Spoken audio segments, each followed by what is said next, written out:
শীতকালে মেথি শাকের পরোটা ছাড়া ভাবাই যায় না। বাচ্চা থেকে বড় সবার জন্য হেলদি এবং টেস্টি একটা খাবার, যা একেবারে তেল ছাড়া সম্পূর্ণ আটা দিয়ে তৈরি। তাহলে কিভাবে বানানো যায় চলো দেখা যাক।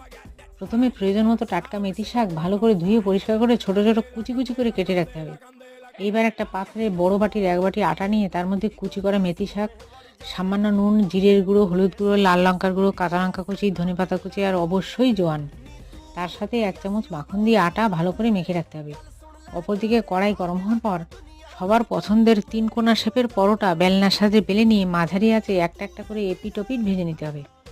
আমি সামান্য মাখন দিয়েছি, বাচ্চারা খাবে তাই। তোমরা চাইলে নাও দিতে পারো। পরোটা আমি চিকেন দিয়ে সার্ভ করেছি, তোমরা আলুর দম বা যে কোনো নিরামিষ তরকারি বা শুধু টমেটো সস দিয়েও খেতে পারো। সবাই খুব ভালো থেকো আর অবশ্যই কেমন হয়েছে জানিও।